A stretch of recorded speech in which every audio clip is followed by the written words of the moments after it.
দুপুরবেলার গরম ভাতে প্রথম পাতে যদি থাকে এরকম কুরকুরে মুচমুচে পকোড়া, তাহলে খাবার কিন্তু আমরা অনেক মজা করে খেতে পারি। বিশেষ করে গরম ভাত খেতে আর তেমন কোনো কিছুই লাগে না, যেমন কুরকুরে তেমন মুচমুচে। খাবারটা দারুণ মুখরোচক কিন্তু। তো এটা তৈরি করতে লাগবে হচ্ছে চাল কুমড়োর পাতা। এখন তো বর্ষাকাল, চাল কুমড়োর পাতা কিন্তু আমাদের আশেপাশে পাওয়াই যায়। যদি না পাওয়া যায়, তোমাদের ছাদ বাগানে কিন্তু এরকম ছোট্ট একটা গাছ লাগিয়ে নিতে পারো। যখন প্রয়োজন হবে তখনই আমার মতন তুলে খেতে পারবে। তো আমি ওখান থেকে কয়েকটা পাতা তুলে নিয়ে আসি, ওটাকে ধুয়ে রেডি করে নেব। অন্যদিকে একটা বাটিতে আমি কিছুটা আতপ চাল, মুগের ডাল আর মটরের ডাল ভিজিয়ে নিয়েছি। যেহেতু নিরামিষভাবে করব বলে মুসুর ডালটা দিইনি। তোমরা নিরামিষভাবে মানে নিরামিষভাবে না করলে মুসুর ডাল কিন্তু ব্যবহার করতে পারো।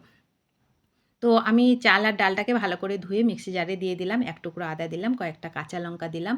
আর নিরামিষ যেহেতু, তার জন্য একটু নারকেল কোড়া দিলাম। আর তোমরা নিরামিষভাবে না করলে পেঁয়াজ, রসুনের কিন্তু ব্যবহার করতে পারো। সেক্ষেত্রে খাবারটা আরও সুন্দর লাগবে, আরও মুখরোচক লাগবে। তো একটুখানি জল দিয়ে দেখো থকথকে করে একটা ব্যাটার রেডি করেছি। ব্যাটারটা যে একদম মিহি হতে হবে সেরকম কোনো কিন্তু ব্যাপার নেই। হালকা দানা থাকলে আরও খেতে কিন্তু বেশি ভালো লাগে। তো স্বাদের ব্যালেন্সের জন্য একটুখানি চিনি দিলাম, স্বাদ মতন লবণ দিলাম, আর কালারের জন্য একটু হলুদ দিলাম। আর নিরামিষ যেহেতু একটু কালো জিরা দিলাম।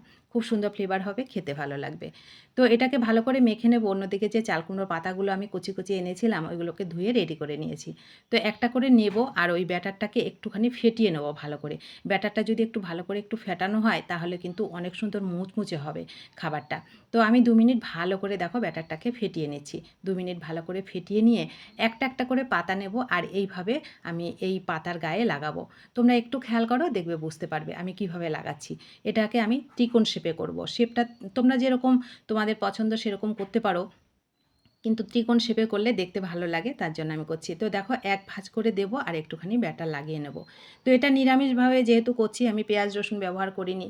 আর তোমরা নিরামিষভাবে না করলে সেখানে পেঁয়াজ রসুন একটু চিংড়ি মাছও কিন্তু দিতে পারো। সেক্ষেত্রে খাবারটা আরও মুখরোচক, আরও লোভনীয় হবে।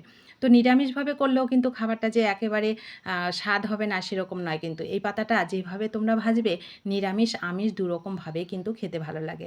বিশেষ করে গরম ভাতে একটু হালকা মসুর ডালের সঙ্গে এই পকোড়াটা খেতে কিন্তু দারুণ লাগে। যারা খেয়েছো তারা তো জানো, যারা খাওনি তাদেরকে অনুরোধ করব। একবার এই পকোড়া মানে এই পাতাটা হাতের কাছে থাকলে এরকম সুন্দর চাল ডাল বেটে এই পকোড়া নিরামিষ কিংবা আমিষ যে কোনো দিনে তোমরা বানিয়ে খেও, দেখবে অনেক মজা করে খেতে পারবে। খাবারটা ভাতের সাথেও ভালো লাগে, আবার শুধু মুখেও কিন্তু খেতে ভালো লাগে। তো এটা যেহেতু বড় বড় করে আমি করছি, তার জন্য একটা একটা করে ভাজবো কড়াইয়ের মধ্যে। তেলটা বেশি দেওয়ার কোনো দরকার নেই, অল্প তেল দিলেই কিন্তু গ্যাসের ফ্লেমটাকে মিডিয়াম টু লোতে করে রেখে একটু সময় নিয়ে এগুলোকে কিন্তু ভাজতে হবে। তাহলে ভেতরে যে লেয়ারটা আমি দিয়েছি সেটাও সুন্দর মুচমুচে হবে। একটু তাড়াহুড়ো করে ভাজলে উপরের লেয়ারটা হয়ে যাবে, ভেতরটা কিন্তু কাঁচা থেকে যাবে। এটা অবশ্যই তোমরা খেয়াল করবে, একটু সময় নিয়ে ভাজবে, দেখবে ভেতরটাও খুব সুন্দরভাবে হবে। তবে খাবারটা খেতে বেশি ভালো লাগবে। তো রেডি হয়ে গেল আমার গরম গরম পকোড়া। আমি একটা একটা করে ভাজবো, এটা যেহেতু গরম গরমই বেশি ভালো লাগে।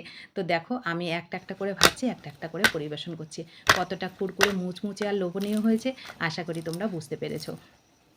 আবারও বলছি, যারা খেয়েছো তারা তো জানো, যারা খাওনি তাদেরকে অনুরোধ করব, আজ এই সুন্দর রেসিপিটা দেখে তোমরা হাতের কাছে যদি চাল কুমড়োর পাতা পাও, একবার তৈরি করে খেও।